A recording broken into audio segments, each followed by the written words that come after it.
CID duty থেকে suspend থাকবে।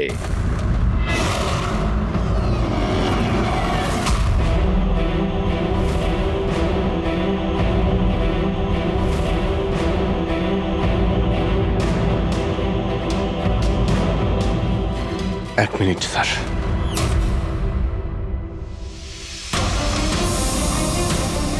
Sir, আমার ব্যাপারে লোকেরা কি বলল তাতে আমার কিছুই যায় আসে না। এইমাত্র আপনার মুখ থেকে যা শুনলাম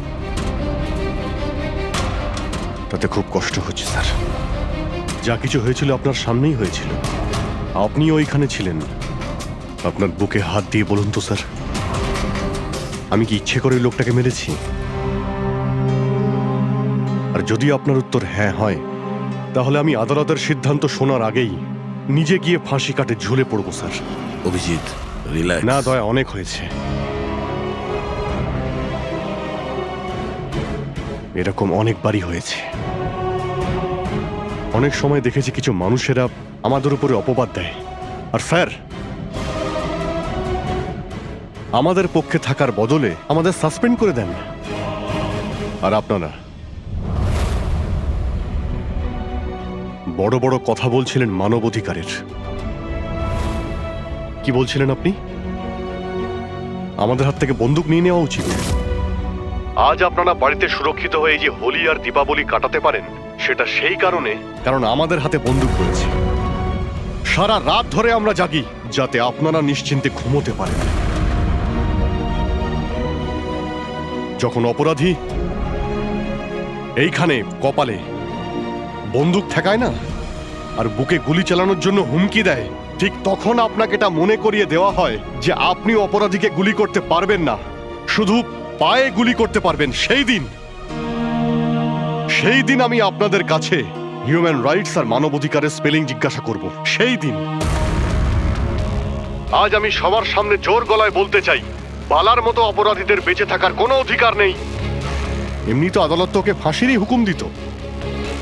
আগে মারা গেছে বলে এত প্রশ্ন কিসের জন্য? এত বছর ধরে সিআইডি যদি আমার হাত বেঁধে না রাখতো, তাহলে এই অপরাধীদের অনেকদিন আগেই আমি শায়েস্তা করে দিতাম। আর এমনিতেও এমন আইন থেকে কি লাভ যা অপরাধীদের শাস্তি দিতে পারে না? আর সেই আইন আমায় কি সাসপেন্ড করবে? আমি নিজেই আইনকে সাসপেন্ড করছি।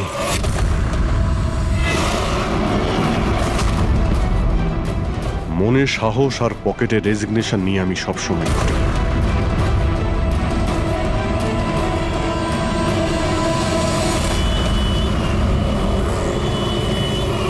আরে ভাই, আমরা তো হলাম বন্ধু। কি চাই বলো তোমার? এই আমার বন্ধুর জন্য সব নিয়ে এসো আজকে, তুমি আর আমি মিলে। এই চল চল। অভিজিৎ, কি হয়েছে কি তোমার? কোন জায়গায় বসে আছো তুমি? আর কি ধরনের লোক আছে সাথে? চলো ওঠো ওঠো, চলো বাড়ি চলো। কোথায় যাব? সিআইডি ব্যুরোই তো আমার বাড়ি ছিল, আর ওখানে যাওয়ার আমার পারমিশন নেই। স্যার, সব ঠিক হয়ে যাবে। আপনি এখান থেকে চলুন। সব ঠিক হয়ে যাবে? এর থেকে আর কি ঠিক হবে? আর এখন আমি সিআইডি অফিসার নই। কোনো হিউম্যান রাইটস, কোনো এনকোয়ারি কমিশন আমার কিছুই করতে পারবে না। সমস্ত অপরাধীদের খুঁজে খুঁজে মারবো আমি। আর তোমরাও আমার কিছুই করতে পারবে না। আর না তোমার ওই এসএপি প্রদ্যুমান। যাও, তোমরা ওর কাছেই যাও। তোমাদের মুখ আমি দেখতে চাই না, যাও। অভিজিৎ, তুমি সজ্ঞানে আছো? তুমি জানো তুমি কি বলছো? আর ছাড়ো না ভাই। যদি তুমি সত্যিকারের বন্ধুই হতে না, তাহলে ওই দিনই প্রমাণ করে দিতে আজ এই সমস্ত ন্যাকামি করার কোনো প্রয়োজন নেই। কি বললে তুমি? নাটক? তোমার এটা নাটক মনে হলো? আবার কি? ঠিক বলেছ, একদম ঠিক বলেছ। স্যার, যাও যাও, তুমিও যাও।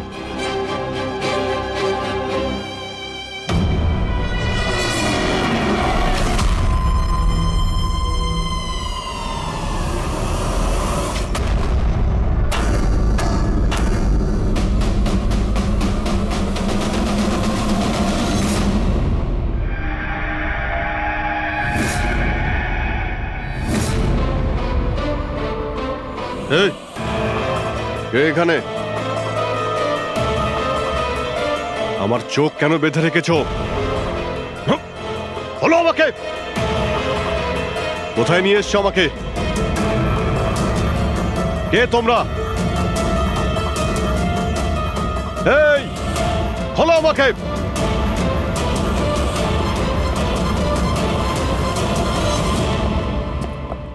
কে তোমরা? হ্যাঁ, চোখ থেকে ওটা খোলো।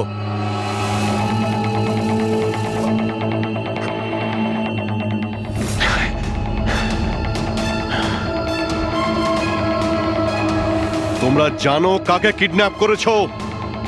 একজন সিআইডি অফিসারকে। অভিজিৎ, তুমি আর এখন কোনো সিআইডি অফিসার নও। Senior inspector Abhijit CID duty থেকে সাসপেন্ড থাকবে। ভয় পেও না, আমাদের থেকে তোমার কোনো ভয় নেই। আমাদেরকে নিজের বন্ধু ভাবতে পারো।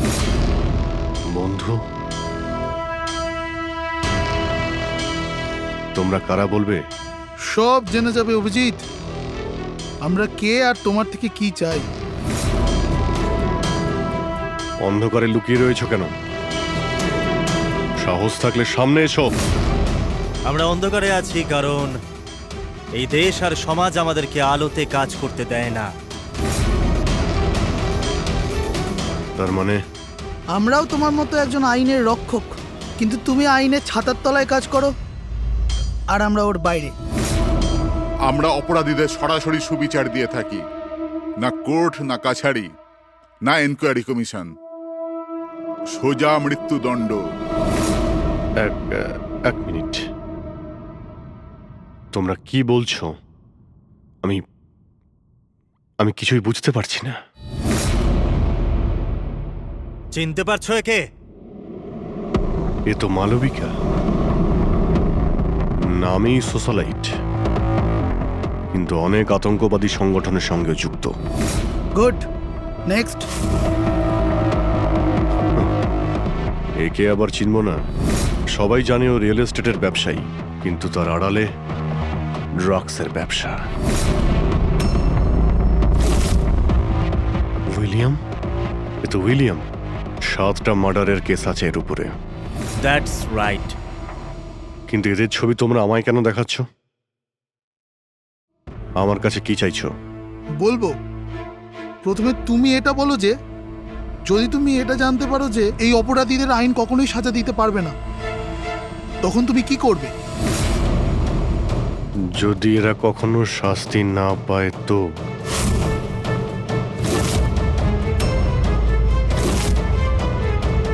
তো আমি এদের নিজেই মারব। আর এমনিতেও কোনো অপরাধীদের বেঁচে থাকার কোনো অধিকার নেই। সবাইকে পিষে মেরে ফেলা উচিত, সবাইকে। Very good. তোমার ভেতরে এই রকমই উদ্যম আর সাহস দেখতে চেয়েছিলাম আমরা।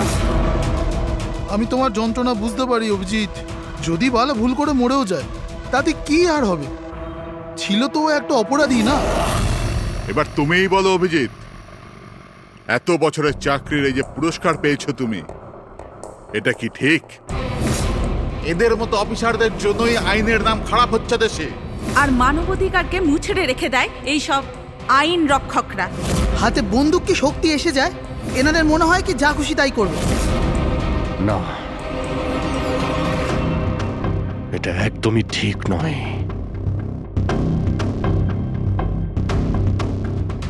শুধু আমিই জানি সবার সামনে এইভাবে অপমানিত হতে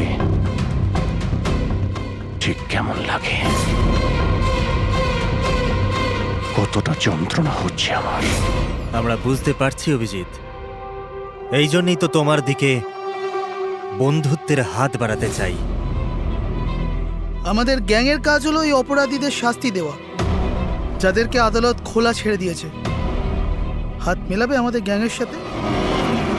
এত কি ভাবছো অভিজিৎ? আমাদের সঙ্গে থাকবে নাকি ওই সিস্টেমের সাথে, যে অজান্তে হওয়া একটা ঘটনার জন্য তোমাকে শাস্তি দিয়েছে? আমি জানি না যে তোমরা কারা, তবে লড়াই যখন অপরাধ আর অপরাধীদের বিরুদ্ধে, তখন আমার উত্তর সবসময় হ্যাঁ। কিন্তু এর প্রথমে তোমাকে বিশ্বস্ততার পরীক্ষা দিতে হবে। বিশ্বস্ততার পরীক্ষা? এই লোকটা কে? গগন, যে 5 জন মহিলাকে খুন করেছে, আর আদালত একে মানসিক ভারসাম্যহীন হিসেবে মুক্তি দিয়ে দিয়েছে। নাও রিভলভার আর চালাও গুলি।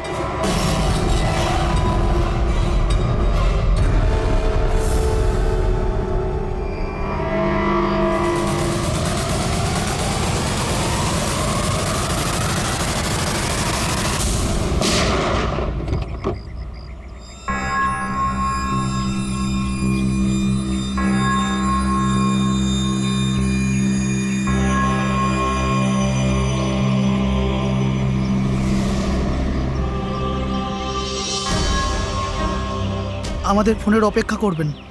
আর হ্যাঁ, যা আপনার অসুবিধা হলো না, ওর জন্য সরি। আর একটা কথা মাথায় রাখবেন, ফোন সবসময় নিজের সাথে রাখবেন। যদি বাথরুম যেতে হয় তবেও।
আমি এসে গেছি।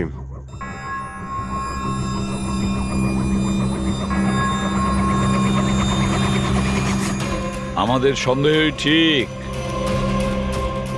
মানে যে গল্পটা আমরা ফেদেছিলাম সেটা বিশ্বাস করেছে ওরা। এটা তো হওয়ারই ছিল। যে জালে ওরা ফেসেছে সেটার প্ল্যান আমরা 1 মাস আগেই করেছিলাম।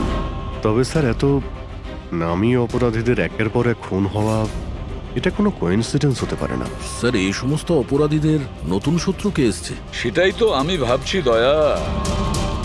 এই 5 জনের একটা শত্রু থাকবে সেটা সম্ভব নয়। কিন্তু স্যার, আলাদা আলাদা থাকলে তারা একসাথে হামলা করলো কিভাবে? পুরোপুরি লোকগুলো আলাদা হতে পারে, কিন্তু গ্যাং একটাই, মোটিভও একটাই, খারাপ মানুষগুলোকে শেষ করা। কিন্তু আইনকে নিজের হাতে নিয়ে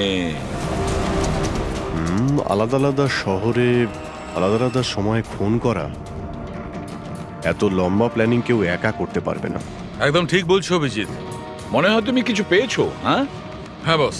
কি বস, এটা একজন খুনির কাজ নয়, কারণ বেশিরভাগ ক্ষেত্রে এক একজন খুনির খুন করার পদ্ধতিটা নিজেদের পছন্দ মতো, কিন্তু এক্ষেত্রে সেটা হয়নি। এই দেখো, একে গুলি করা হয়েছে, গুলি অনেক দূর থেকে করা হয়েছে, কিন্তু সেটা সোজা এসে হার্টে বিঁধেছে, 1 ইঞ্চিও এদিক ওদিক নয়। আর একটা, একে মার্শাল আর্টের একটা বিশেষ পদ্ধতি দিয়ে মারা হয়েছে, খুবই বিপজ্জনক, একটা আঘাতেই শেষ। আর এই তৃতীয় মার্ডার? এই তৃতীয় ব্যক্তিকে বিষ দিয়ে হত্যা করা হয়েছে। একটা ছোচলো জিনিস দিয়ে বিষটা ইনজেক্ট করা হয়েছে সোজা আর্টারিতে। বিষটা খুব তাড়াতাড়ি রক্তে মিশেছে আর স্পট ডেড। তাহলে তৃতীয় মার্ডারটাও কোনো এক্সপার্টই করেছে স্যার? হ্যাঁ অভিজিৎ, প্রথম শার্প শুটার, দ্বিতীয় মার্শাল এক্সপার্ট, আর তৃতীয় জন খুব ভালো করে ইঞ্জেকশন দিতে জানে। তারা যারাই হোক, মানুষকে বিশেষভাবে মারার প্রশিক্ষণ প্রাপ্ত এরা, যেমন কোন স্পেশাল এজেন্ট। আর হতে পারে এই গ্যাংয়ে এই ধরনের চিন্তা ভাবনা করার মতো আরো লোক আছে যারা এই সমাজ থেকে অপরাধীদের সরিয়ে দিতে চায়। স্যার, যদি ওরা এত এক্সপার্ট হয়ে থাকে, তাহলে না ওরা কোনো প্রমাণ রাখবে, না কোনো সূত্র। ওদেরকে ধরবো কিভাবে? লোহাই লোহাকে কাটতে পারে পুরবী। এদের গ্যাংকে ধরার একটাই রাস্তা আছে,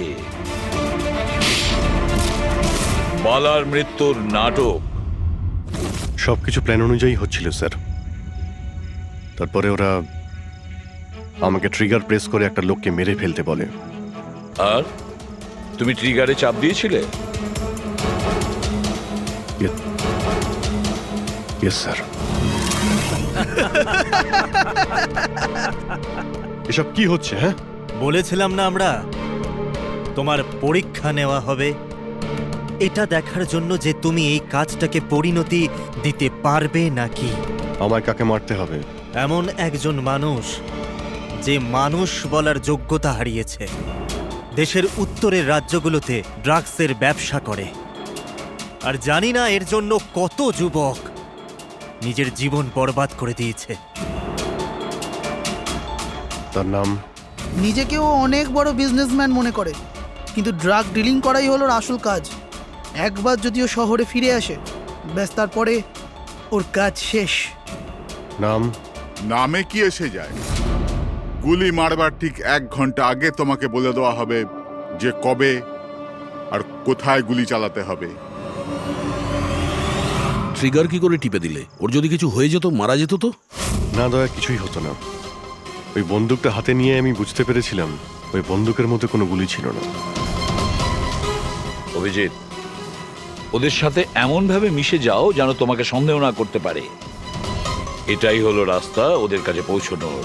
কিন্তু ওরা বড় ধরনের কিছু করে ফেলার আগে যদি আমরা ওদের আড্ডাতে পৌঁছে যাই ওদের গ্রেপ্তার করার জন্য।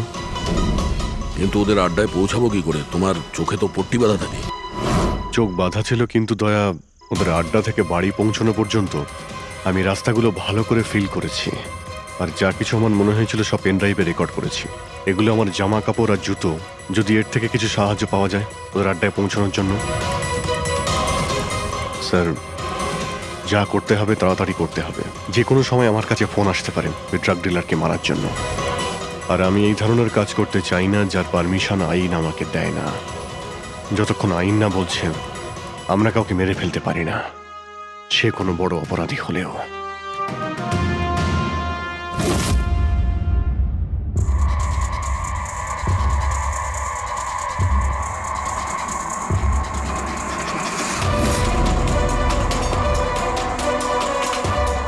ভালো করে শুনুন, প্রায় 1.5 ঘন্টা লেগেছিল ওদের আড্ডা থেকে আমার বাড়িতে ফিরতে। গাড়ির স্পিড 60-এর উপরে যায়নি। 15 মিনিট গাড়ি ট্রাফিক জ্যামে আটকে ছিল। 10-15, আর ঠিক ওই সময় কাউকে শ্মশানে নিয়ে যাওয়া হচ্ছিল।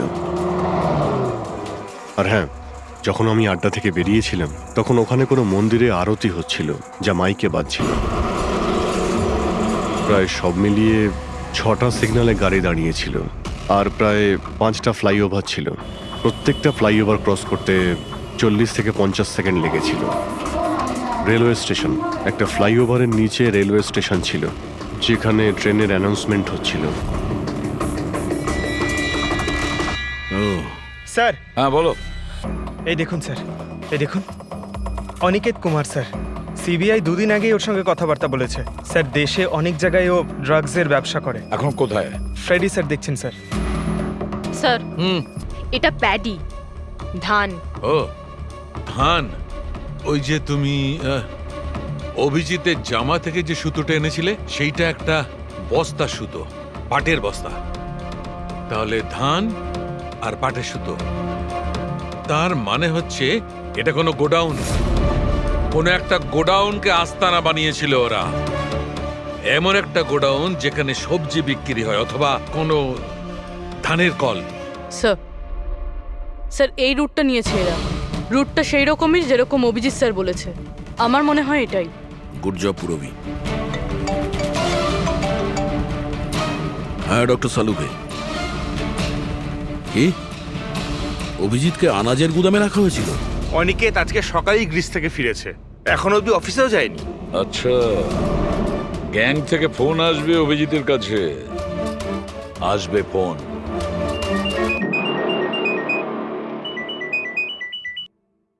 হ্যালো, আপনার জন্য একটা সুখবর আছে অভিজিৎ স্যার। যে সময়ের আপনি অপেক্ষা করছিলেন সেটা এসে গেছে।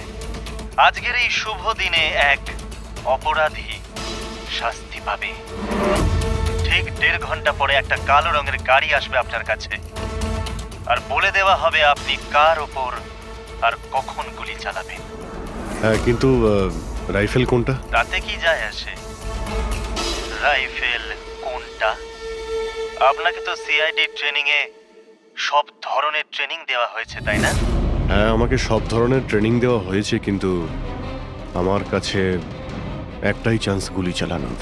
যদি আমি জানতে পারি বন্দুকটা কোন ধরনের তো একটু সহজ হবে। RS 451। ওকে, RS 451।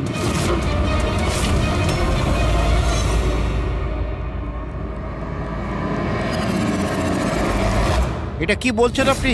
আমার মৃত্যুর ভয় রয়েছে? তাহলে আমি যাবোই না কোথাও, ঘরের মধ্যেই লুকিয়ে বসে থাকবো। আমি সমস্ত মিটিং ক্যান্সেল। অনিকেত, বাড়িতে লুকিয়ে থাকলে কোনো লাভ হবে না। ওরা প্ল্যান করে বসে আছে তোমাকে মারার জন্য। ওরা তোমাকে মেরেই ফেলবে। আপনারা কিছু করুন না, আপনারা সিআইডির লোক, বাঁচান আমাকে। বাঁচাবো আমরা তোমাকে। আর এবার গুলি আমাদের অফিসার তোমাকে করবে। তোমার জামার ভেতরে একটা বুলেট প্রুফ জ্যাকেট থাকবে আর কিছু রক্তের প্যাকেট। কিন্তু স্যার, লক্ষ্য এদিক ওদিক হয়ে গেলে যদি গুলি মাথায় লেগে যেত? কিচ্ছু হবে না, কারণ গুলিটাও নকল থাকবে। আর হ্যাঁ, তুমি তোমার কর্মফল ভোগ করবে। তোমাকে শো করে ওই মাস্টার মাইন্ডকে আমরা আগে ধরবো। এবারে বলো, মিটিং এর জন্য কোথায় যাচ্ছিলে তুমি? পরের মিটিং 1 ঘন্টার মধ্যেই হবে। এই মলের বাইরে একটা লঞ্চে হবে। মলের বাইরে? হ্যালো, আমার মনে হচ্ছে মিশনটা ক্যান্সেল করতে হবে। কিন্তু কেন? বালা বেঁচে আছে।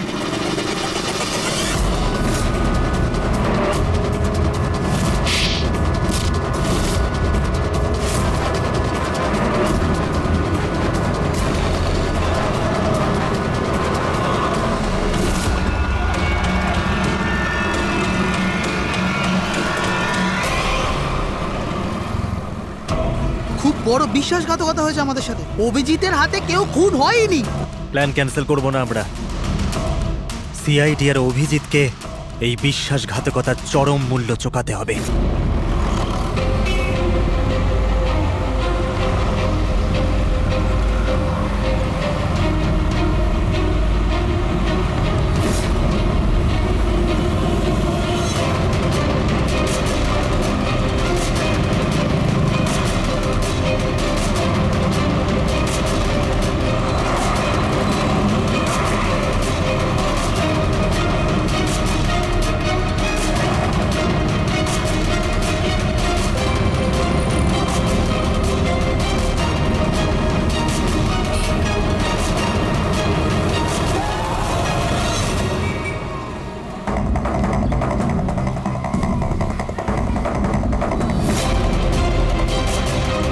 এখানে ওই লোকটা আসতে চলেছে। কিন্তু ওই লোকটা কে? অপেক্ষা কর, জানতেই পারবি। চল তোকে ওই জায়গাটা দেখাই যেখান থেকে তোকে গুলি চালাতে হবে ওর উপর।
গোডাউন তো একদম খালি, কেউ নেই এখানে। হ্যাঁ স্যার, এটা তো সেই গুদাম নয় যেটা আমরা খুঁজছি। ও দাদা ভাই, কে আপনারা? কি চাই? তুমি এখানে কাজ করো? ইয়েস। এই গোডাউন কো ব্যবহার করছিল কি? না তো, গত 2 বছর ধরে বন্ধ পড়ে আছে। এই গোডাউনটা আমার বস বিক্রি করতে চায়, তা আপনি কি কিনবেন? যদি এটা ওই গোডাউন না হয় তাহলে কোন গোডাউনটা?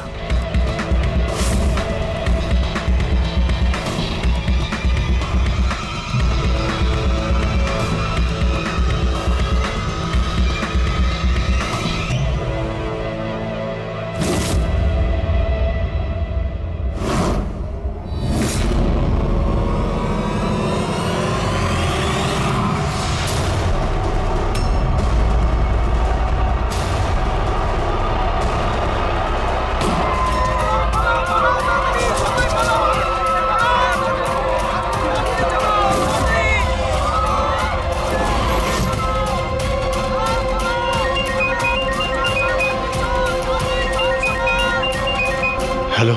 অভিনন্দন অভিজিৎ, তোমার সাফল্যের জন্য। Aniket is finished. এবার দেখা করে অভিনন্দন জানাবো তোমাকে। ঠিক আছে, আসছি আমি।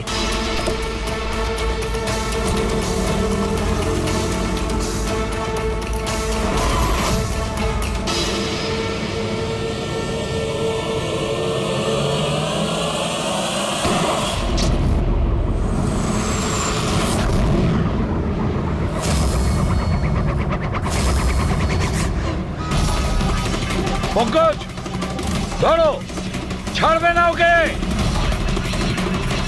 ও নো স্যার। কি হয়েছে? স্যার, আমি একটা ভুল করে ফেলেছি। ওই তিলকনগরের গুদামটা মিস করেছি।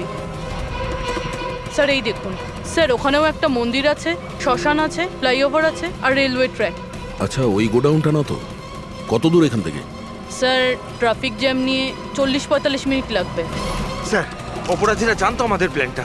অভিজিৎ স্যারের নকল গুলি চালাবার কথা। অভিজিতের সামনে বিপদ, দয়াকে ফোন করতে হবে।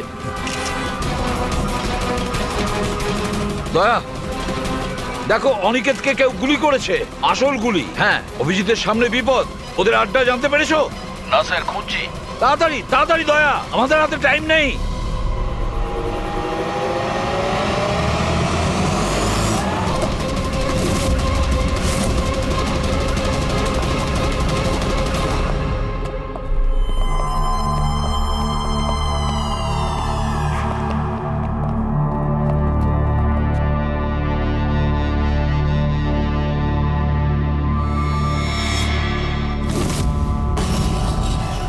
অনেক অনেক অভিনন্দন তোমাকে। Well done.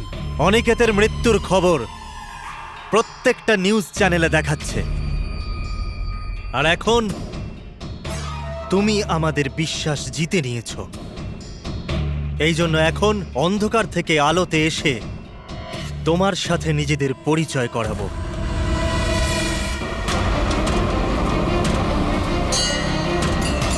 এই মন্দিরটা।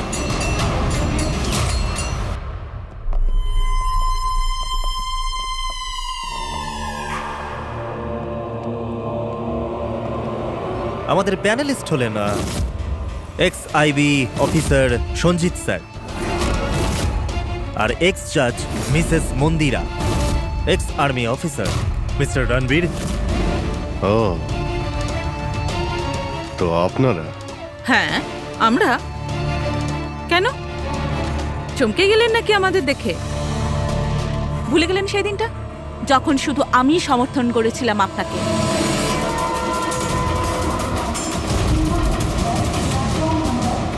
এই হচ্ছে রেলওয়ে স্টেশন। অভিজিৎ, আমাদের সবাইকার লক্ষ্য এক, অন্যায় সাফ করা।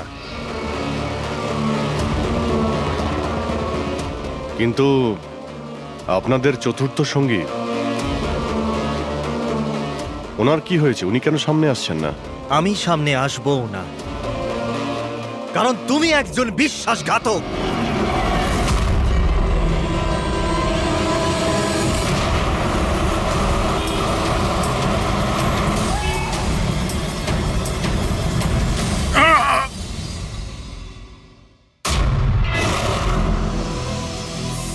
বালা বেঁচে আছে? হ্যাঁ এ বেঁচে আছে, কারণ এই সব কিছু সিআইডির প্ল্যান মাফিক কাজ ছিল আমাদের ফাঁসানোর জন্য। আর এই হচ্ছে শ্মশান ঘাট। আর অনিকেত? সেও নিশ্চয়ই জীবিত আছে, নিশ্চয়ই এই অভিজিতকে নকল গুলি মেরেছে। অভিজিৎ, এই বেইমানির জন্য একটাই সাজা, শুধু মৃত্যু, শুধুই মৃত্যু। তুমি আর বালা দুজনেই মরবে, দুজনেই। আর তোকে আমরা মারবো না, তোকে এ মারবে। আমি কেন? কেননা একজন বাহাদুর এবং সৎ ইন্সপেক্টরকে মারা আমাদের নীতির বিরুদ্ধে। চল তুই মার, নইলে আমরা তোকে মারব। ও তো আপনারা এমনিই মারবেন। না, আমরা তোমাকে আর একটা সুযোগ দেব। চালাও গুলি। নেবালা, পিস্তল নে। এই নে।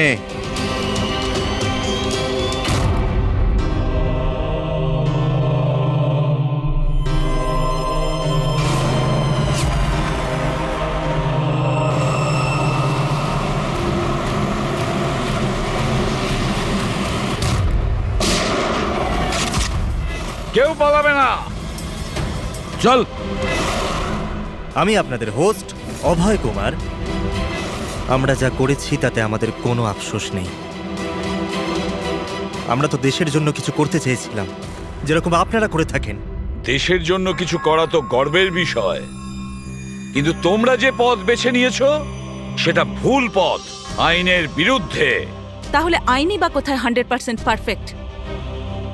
এটা তো সেই আইনই যেটা থাকা সত্ত্বেও এত অপরাধী সমাজে মুক্ত হয়ে ঘুরছে। ওই অনিকেতকেও আপনি বাঁচিয়ে নিয়েছেন, তাই না? হ্যাঁ, অনিকেতকে আমরাই বাঁচিয়েছি, শুধু গুলি থেকে, আইন থেকে নয়, বুঝেছেন? আর যদি পারফেকশনের কথাই বলেন তো 100% পারফেক্ট কিছুই হয় না, সেটা করতে হয়। আপনাদের এই চিন্তা ভাবনা কি পারফেক্ট? এর কোন গ্যারান্টি আছে যে এই সব কিছু করার সময় তোমরা শুধু অপরাধীদেরই মেরেছো, নির্দোষ কাউকে নয়? আর সেই আদালতের কাছে নিজের অভিযোগ জানিও, সেই আদালতকে যাকে তোমরা অশ্রদ্ধা করতে, আর সেই আদালতই তোমাদেরকে সংশোধন করবে। তারপরেই তোমরা বুঝবে যে দেশের আইনের মর্যাদা কিভাবে দিতে হয়। কেসটা খুবই জটিল ছিল স্যার। হ্যাঁ, আবার অপরাধীও ধরা পড়েছে। আরো একটা কেস ক্লোজ। তোমরা কি বাড়ি যাবে না নাকি? কিন্তু এখনো একজন অপরাধীকে ধরতে বাকি আছে। কি দয়া? Hello CID. কে আপনারা? কি চাই এখানে? আমি বিক্রম, ক্রাইম টিম থেকে। আমাকে এখানকার তল্লাশি নিতে হবে। এই হলো সার্চ ওয়ারেন্ট। তল্লাশি?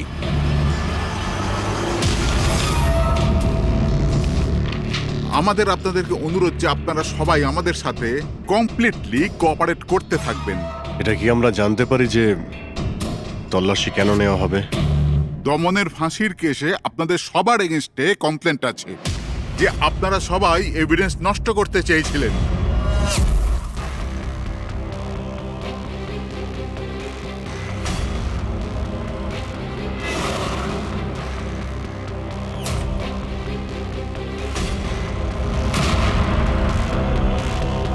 তল্লাশি শুরু করো। আপনাদের সবার ফোন রেকর্ড চেক করা হচ্ছে, আর আপনাদের সবার উপরে কড়া নজর থাকবে।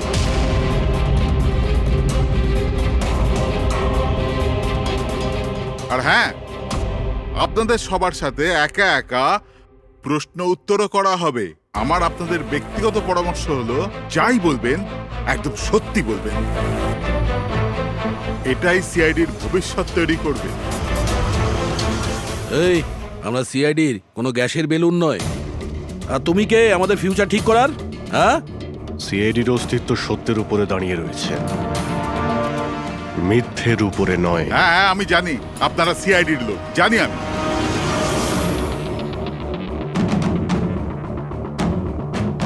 কিন্তু আপনারা যেই হন, আইনের ওপরে কিন্তু নয়। আর এখন সময় চলে এসেছে আপনাদের আইনটা মনে করা দরকার। হ্যাঁ, সেটা আমরা জানি যে আইনের ঊর্ধ্বে আমরা নই, আর আমরা আইনের সুরক্ষা করি, আইনের রক্ষাকর্তা। আমরা সিআইডি, আর গর্ব করে আমরা বলি আমরা সিআইডি অফিসার। আর আমাদের প্রতিটা রক্তের বিন্দু, প্রত্যেকটা ফোঁটা সিআইডি দেশের জন্য সমর্পণ করছে।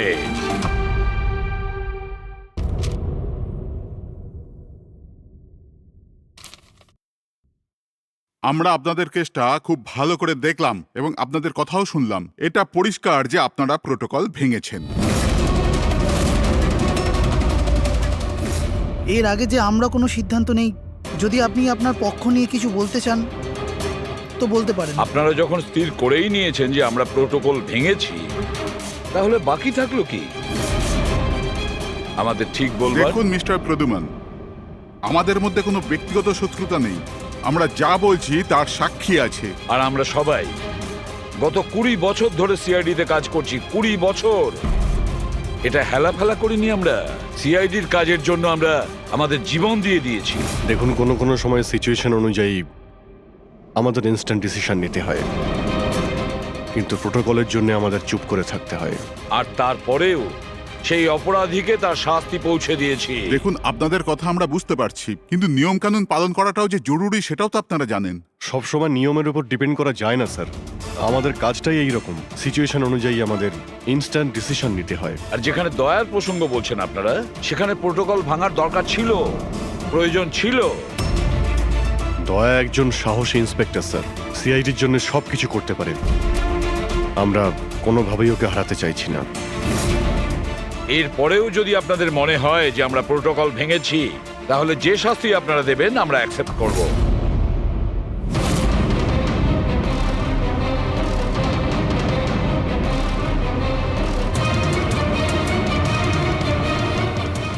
দেখুন, আমরা আপনাদের কথা মেনে নিচ্ছি, কিন্তু নিয়ম তো আপনারা ভেঙেছেন। আর নিয়ম তো ফলো করার জন্যই হয়, আপনারা তো আর আইনের থেকে ঊর্ধ্বে নয়। এই জন্য আমরা এই সিদ্ধান্ত নিয়েছি যে আপনাদের টিমটাকে ভাঙা হবে না, আপনারা কন্টিনিউ করতে পারেন। Thank you very much. কিন্তু আজ থেকে আপনাদেরকে মনিটর করা হবে।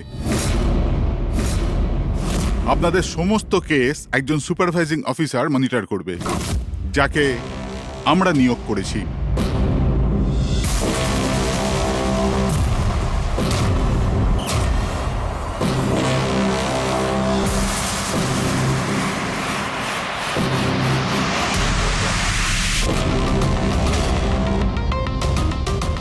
হ্যালো, আমার নাম শীতল। আজ থেকে শীতলই আপনাদের মনিটর করবে। মনিটর করবে মানে এইটা হলো যে আপনাদের কেসের যাই অ্যাক্টিভিটি হোক সেটা শীতল আমাদের বলবে। আপনাদের কেসগুলোর সমস্ত খবরাখবর রাখবার অধিকার থাকবে শীতলের। আপনাদের টিম আগে থাকবে কি থাকবে না, এটাও আমরা শীতল ম্যাডামের রিপোর্টের পর সিদ্ধান্ত নেব। দেখুন, আজ পর্যন্ত আপনারা যা চেয়েছেন করেছেন, কিন্তু এখন সিচুয়েশন বদলে গেছে। আজ থেকে আপনাদের সমস্ত কেসে শীতলকে ইনভলভ করতে হবে।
দেখুন, আমার কাজের ধরন কিছু আলাদা, আর আর আপনাদেরকে আমার কাজ ফলো করতে হবে। তার মানে আপনি এটা বলতে চাইছেন যে আজ থেকে আপনি আমাদের বস? না না, I don't like the word boss. Boss বলা উচিত হবে না। দেখুন, আমি এখানে এসেছি আপনাদের কেসগুলো স্মুথলি হ্যান্ডেল করার জন্য। আর আমি চাইবো যে এখানে আমার ডিসিশনে ফাইনাল হবে। দেখুন প্লিজ, রাগ হওয়ার কোনো কারণই নেই, কারণ আমি শুধু অর্ডার্স ফলো করছি। ইনফ্যাক্ট আমার কাছে অর্ডার্স আছেও।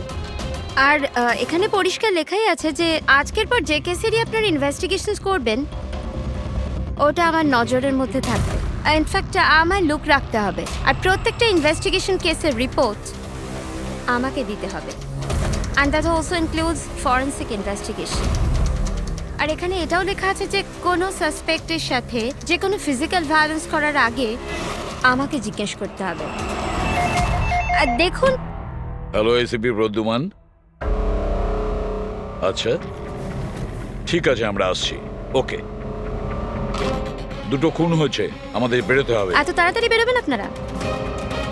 ফাইন্ড আউট করবেন না যে ওই কলটা ফ্রড নাকি সত্যি সত্যি মার্ডার হলো কিনা, এভাবে বেরিয়ে যাবেন?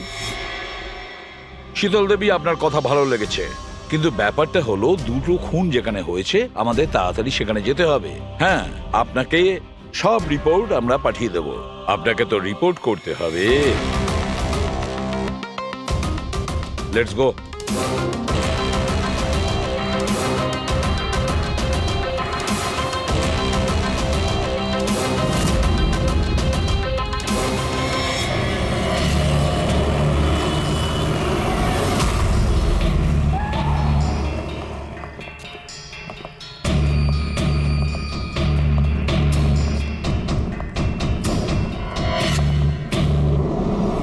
কোথায় খুন হয়েছে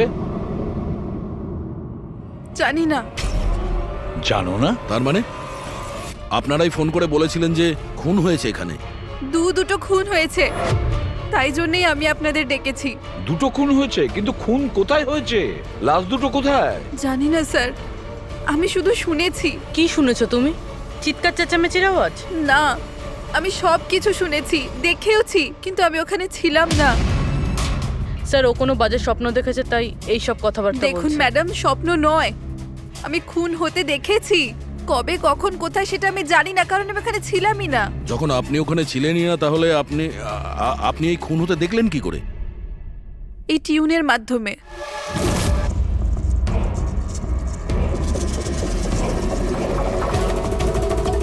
এই বিটটায় অনেক বৃষ্টি হচ্ছে, আশেপাশে গাছ আছে, আর একটা ভাঙা বোটও আছে।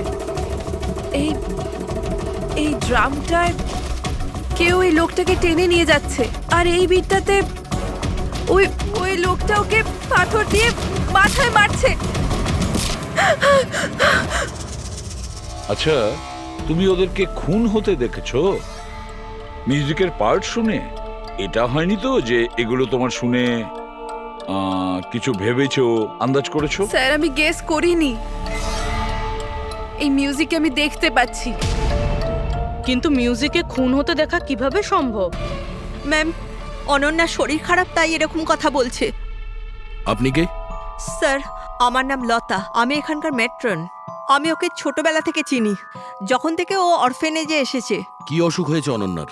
স্যার, ওর সিনেস্থেসিয়া আছে। সেনেথেসিয়া? ম্যাম, একটা কন্ডিশন আছে। নর্মাল কন্ডিশনের মানুষরা মিউজিক শুনতে পায়, কিন্তু এই কন্ডিশনে মানুষ মিউজিক শুনতে শুনতে ভিজুয়ালও দেখতে পায়, আর মিউজিক শুনতে শুনতে ভিডিওর মতো দেখতে পায়। আপনি তার মানে বলতে চাইছেন যে অনন্যা সাউন্ড দেখতে পায়? Yes sir. কি করে? আপনি চোখ বন্ধ করুন আর ইমাজিন করুন ড্রাম বিট শুনতে পাচ্ছেন। নিন, কল্পনা করছি। আপনি কি দেখতে পাচ্ছেন? ড্রাম বিটের আওয়াজ শুনতে পাচ্ছি, কিন্তু আমি কিছু দেখতে পাচ্ছি না।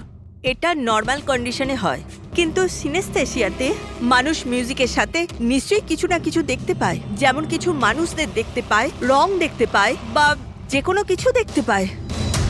তার মানে এই মিউজিকের পার্ট শুনে তুমি ওই খুন দুটো হতে দেখেছো?